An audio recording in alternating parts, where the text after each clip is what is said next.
In this video I'm going to show you how to take a big block of data and convert it into a data table, and then to take that data table and to add some fields and to do some calculations.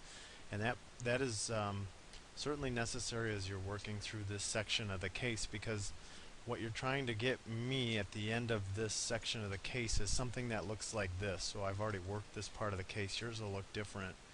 This is what we would call a whale chart or a Pareto chart, and what you'll see across to the x-axis is, in this one I've got all the individual customers that I sell product to, and on the y-axis I have the amount of profit that each customer generates. So this orange line here gives me what I'm terming the aggregate net profit, and what that means is the total profit of the company. So if I look at if I add up all the customers, all the profit each one adds to the bottom line, I should have total customer profit of 10,000. This is in thousands, so $10 million.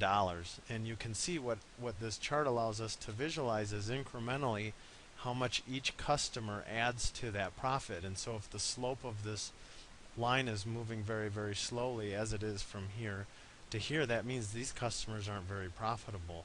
These customers right here are super profitable. They're making that profit curve go way, way, way, way up, right? And so the whole point of this is to give a company some visualization as to which customers add the most profit, and if we can identify that, we either need to change, we need to find out how can we get all the customers to look like this, so this curve goes way up, and so we have the largest amount of profit that we can possibly have. So anyways, the only way you can get this data using the pivot function is to have a data table as your underlying basis, or where all the data is stored, and then we'll manipulate it eventually, and you'll have a chart for me that looks like this, that lists customer profitability by customer, and then also one right here that looks significantly different because we only have 4 data points. I want one by the sales channel, so you can see each sales channel that you have.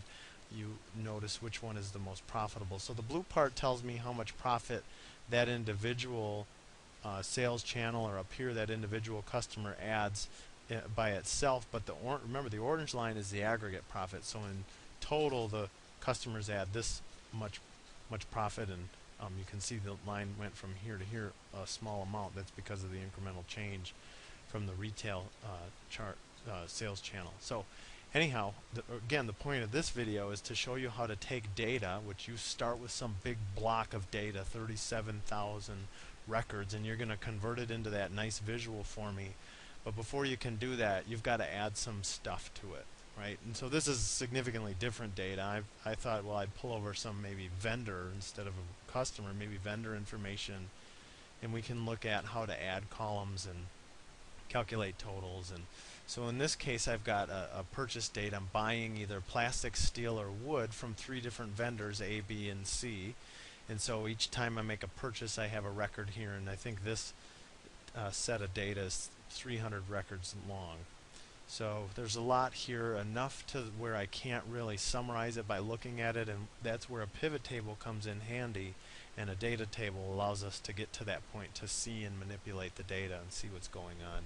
So so what this tells me, each record is where I bought this from either vendor C, B, or A, what I bought, how much I paid, and then I get a discount. I have 2 discounts. I get a cash discount, I pay with cash, or I pay within the payment terms, and then I just get a vendor discount because they like me.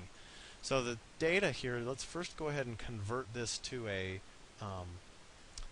table. So I'm going to highlight the entire block of data, and the way I'm moving, I know you can't see that.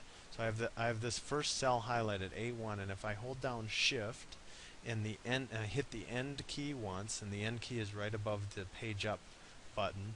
I hit the End key, and then I hit the over arrow, right over arrow, brings me all the way to the end of, so I don't have to sit there and scroll through each one by one. I can quickly jump to the end. And now I want to jump to the bottom of this data set. I'm still holding Shift down. I push the End button and hit the down arrow key, and it's highlighted all these cells for me.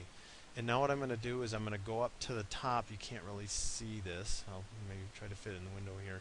I go to Insert, and I click Table, and now it's asking me here, where do you want to set the table? What's the range of the table? And I've already got it highlighted, so I'm going to hit OK, and I'm going to say my table does have headers, because it does. That's important.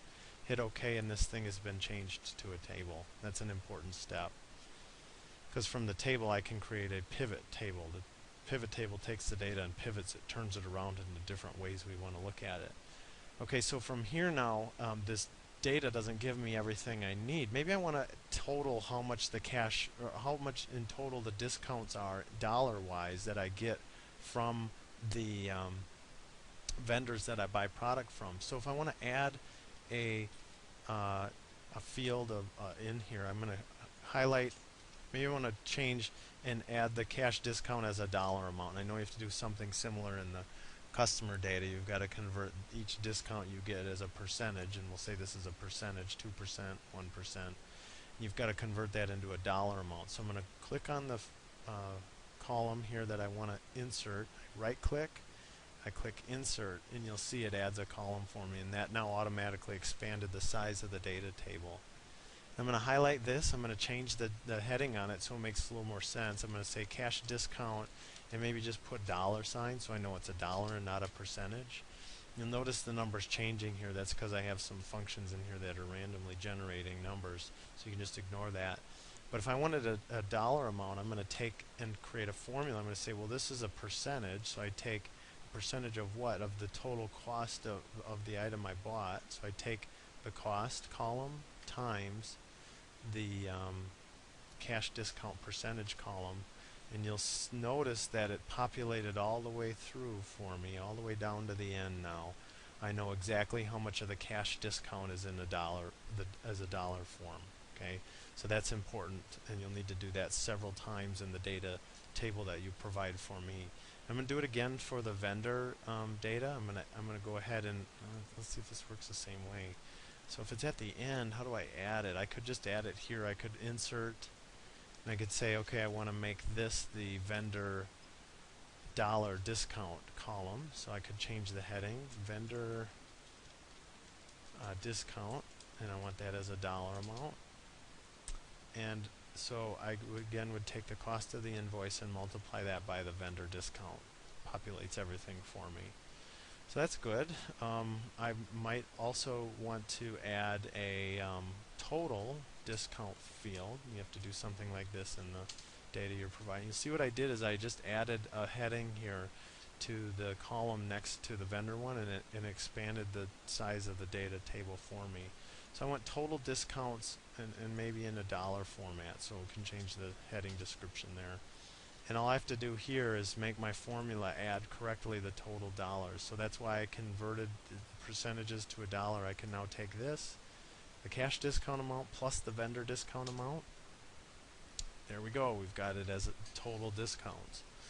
So then maybe from this I can now calculate how much it is the real cost of the product for me, real cost, and so that's taking out the discount. So I would take the cost and subtract the total discount. So all I'm doing is playing with this data table, adding fields, adding formulas, and it's pretty straightforward. So you can add as many as you want. If you wanted to delete one because you screwed it up somehow, you would just right click and hit delete and it would go away. So that's probably enough for this video. We're almost at 10 minutes, and it shows you how to take a big chunk of data in Excel, convert it into a data table, and also to manipulate and add fields. One last thing before I forget, I think it's important that you also label the data table. So if I click on this design tab, see this table name here?